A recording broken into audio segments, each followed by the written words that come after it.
Hey, welcome back to Evil's Comics. I'm Evil Mike, and I got another review for you. This is DC Comics Black Manta #1, and if I'm not mistaken, it's one of 6. Yes, it is a limited series. Let's see if I can find it because I don't remember offhand, and if they make it too hard, I'm not going to get into it.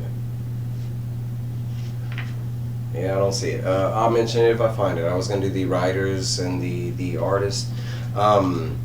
So we got Black Manta, and if you don't know, Black Manta is known as a villain, an assassin. He is one of the main antagonists of Aquaman's universe. My personal opinion, he's one of my favorite villains, just on his design alone. I've always liked Black Manta. He's always had a nice and easy but tight, clean-looking design. The fact that he goes toe-to-toe with Aquaman on occasion in the Justice League and has been a part of different, said villain troops, and he is not a B-lister at all.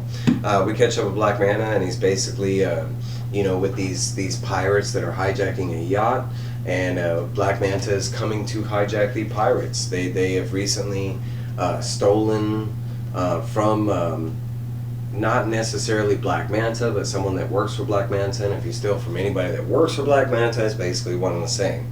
And back to this, we got Chuck Brown as the writer, Valentine De Landro is the artist and cover artist, Marissa Louise is the colorist, Clayton Cowlers is the letters, for those who were interested. And Chuck Brown, that's a big name, right? So we catch up in Metropolis, and I'm not sure what or who this is. It's never revealed. I want to say it's Black Manta, but we catch up with this robbery crew run by characters with code names as Blue, Red, Orange, that kind of thing. We see that Blue is not the person that he is supposed to be in the group, and he instantly, it looks like he kills this guy. He basically slits his throat, and he tells him that if he wants to continue living, he will give up his essence. With that being said, right after that, he basically has no option, and he gets sucked into this bracelet that this guy Blue has on his wrist, and tells everybody else in the van that that he has open positions on his crew. We cut back over to Black Manta, and we see that he is quickly tearing through the ranks of the pirates, and eventually does make it to the captain to confront him and tell him what is what. Even though the captain does know Black Manta, he doesn't feel like he did anything wrong. But of course, they do, find out that the person he robbed from was someone that worked for Black Manta, and he stole a specific stone that is important to Black Manta for some reason. We catch back up with this guy Blue, and he is recruiting these people, and finally kind of showing them why they are recruited. They keep asking his name, if that is his, code name, and he just basically states that his name at the time does not matter, that they are all weapon specialists, and they are building a weapon. He needed the essence of the Human Torch and the ability to use the Living Torch, or whatever he's called. Not the Human Torch because it's DC, but Living Torch, I think it is. Excuse me, bad with names here. But he does end up using the Living Torch to blow through this metal, and explains that he needed that fire because it was the hottest fire that he could cut this metal with. It couldn't be cut with anything but this. They also show some other stuff that is interesting. If you are anything in the know on DC, you will recognize that. It is the symbol for Dr. Fate.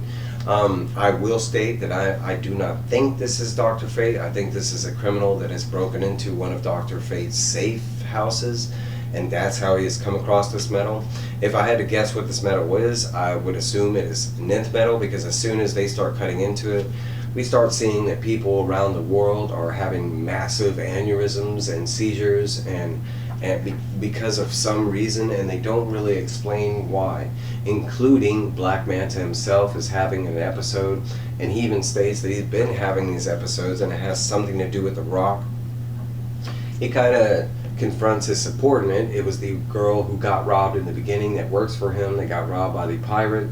And she kind of discloses that it just kind of, it wasn't like she did it on purpose, because Black Manta instantly wants to kill him. He does state some things like you work for me kind of thing, and she states, hey, I might work currently for you, but we are at the same level, and as shown here, she kind of knocks him 1-2, and kind of tells him that that she will not be treated as a lackey, and only as a kind of a permanent member or equal status kind of thing.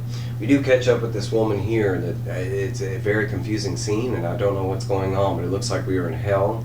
We are caught up with this woman, and she is stating that she is the original form of Black Manta, so I don't know if that's a previous thing, if there was a female version, if this is Black Manta's mom, and she went by Black Manta originally. I'm not positive. So if you do, let me know. But we catch up with her, and it looks like she is in hell, and she's being forced by different demons and being, trying to be brought back down, and she just specifically states that she will not be held captive, and this time she is going to escape. And at the very end, we do see that she is coming up against something that will be trying to prevent her from escaping, and that's where the issue leaves off. But for a great issue, we got like 3 different mysteries going on. It's got me addicted. I don't know. I can say that the art wasn't my specific taste. It does change twice in the book, where they try and reflect like an older version and a newer version. I'm not a big fan of those older recreations. They never just feel right. I love the older art. There's a difference. It's when they try and recreate that look, it just doesn't have the same look and feel. Overall, I still love the book was great. The actual like modern art that they give in the book is fantastic. It's usually when they do those like little flashbacks, and there's only like maybe 3 or 4 panels on when they do that. Overall, the read is really good. That's what I got for you. I will be seeing y'all in a little bit. Please like, comment, subscribe, and all that good stuff. Bah!